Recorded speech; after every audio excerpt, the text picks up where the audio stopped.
Three Musketeers? What, the Three Musketeers of the candy bar? Sure, I've had those. Yeah, in fact, I'm so old, I remember the original version, back when that was called the 27 Musketeers bar. Yeah, first version. Same, basically, just was the 27 Musketeers. Well, that was a long time ago, before they started dying off.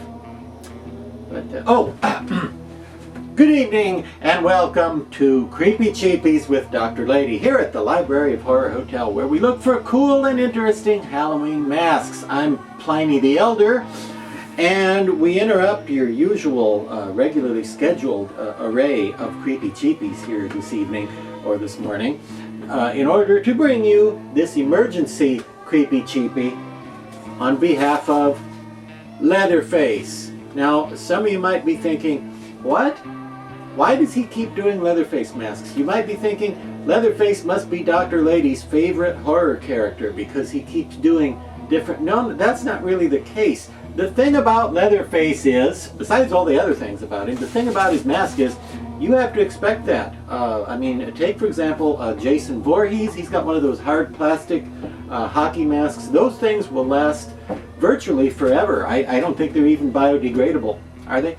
And Michael Myers, well, we've seen from the movies that you can get those white Shatner latex masks at every corner drugstore, so those are readily available. And we've also seen from some movies that one of those masks can last as long as 40 years. So you can have that same mask and 40 years later go on another brutal, meaningless rampage of murder and terrorizing small town humans.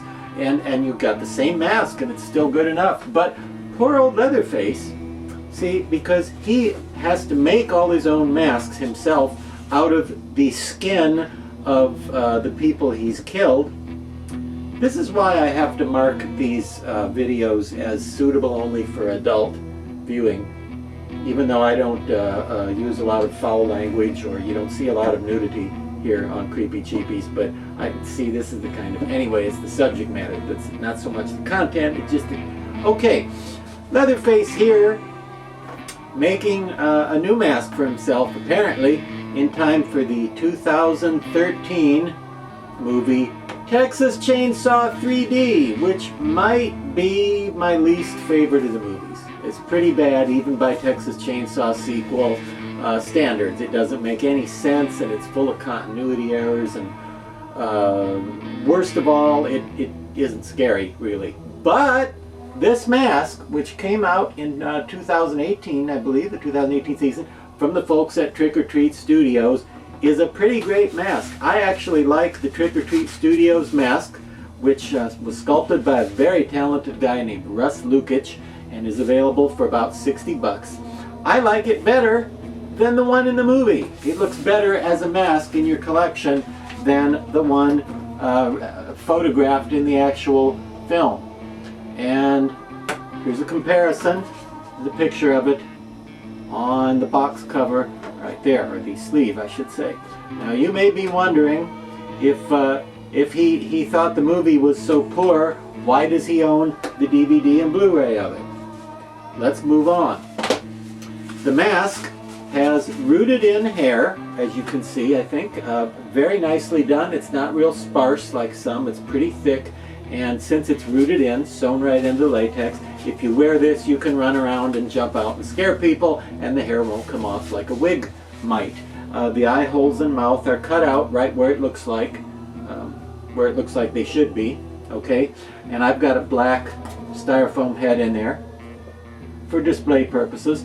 And you know, you can do something different if you want to, but put some eyes in there or some teeth if you like. But I kind of like the way it looks just like this, because it looks sort of ghostly and soulless and spooky, and I think it's a good spooky mask. And I like the way they painted it with a lot of detail. I don't know if you can see in the close-up there, all these little stitches. I didn't do that myself with a Sharpie or something.